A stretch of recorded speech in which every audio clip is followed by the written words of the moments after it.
Tajami, tanya, jawab, mikir. Tajami terus pikiran Anda dengan kebenaran firman Tuhan dan itu yang akan mengubahkan hidup Anda. Tidak ada yang salah mendoakan orang yang tidak memberi persembahan supaya diberkati Tuhan, itu tidak alkitabiah. Benarkah demikian? Cerdaslah dalam beriman dan temukan kebenarannya. Yang pertama, istilah tidak alkitabiah berarti tidak sesuai dengan firman Tuhan atau ayat firman Tuhannya tidak ada. Doa berarti meminta atau memohon kepada Tuhan. Tuhan katakan di dalam Matius 7 ayat yang ke-7, mintalah maka akan diberikan kepadamu, carilah maka kamu akan mendapat, ketoklah maka pintu akan dibukakan bagimu. Apakah salah jika kita berdoa supaya orang lain diberkati? Berdoa bukan hanya untuk kebutuhan diri sendiri. Jika kita berdoa supaya orang lain diberkati Tuhan, itu juga sesuai dengan firman Tuhan Alkitabiah. Jadi, tidaklah salah dengan doanya ataupun mendoakannya.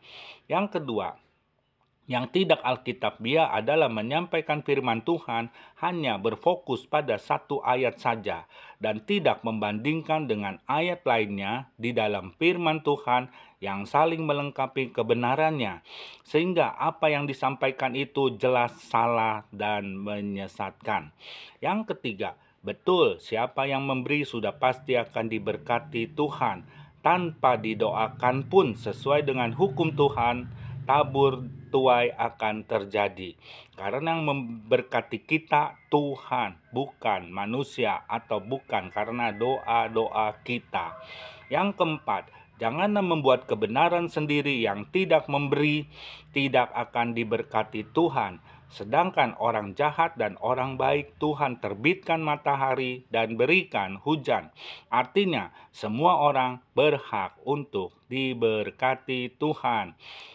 Diberkati oleh Tuhan. Matius 5 ayat 45. Karena dengan demikianlah kamu menjadi anak-anak Bapamu yang di sorga, yang menerbitkan matahari bagi orang-orang yang jahat dan orang yang baik, dan menurunkan hujan bagi orang yang benar dan orang yang tidak benar. Yang kelima, pakailah logika akal sehat. Jika Tuhan tidak memberkati, apa mereka bisa memberi? Sedangkan hidupnya penuh dengan kekurangan.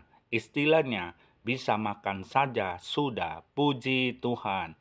Yang keenam, seharusnya cari tahu. Kepolah dikit-dikit, diselidiki terlebih dahulu mengapa orang tidak memberi persembahan. Bisa jadi mungkin ia belum bekerja, tidak ada uang sama sekali, tidak ada yang dapat diberikan. Ada juga karena ada pengeluaran yang mendadak, jadi tidak dapat memberi persembahan.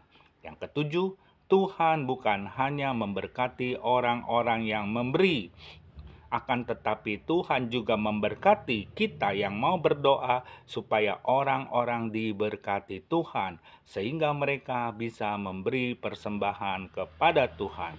Sebagai hamba Tuhan, seharusnya berhikmat dan bijaksanalah. Amin.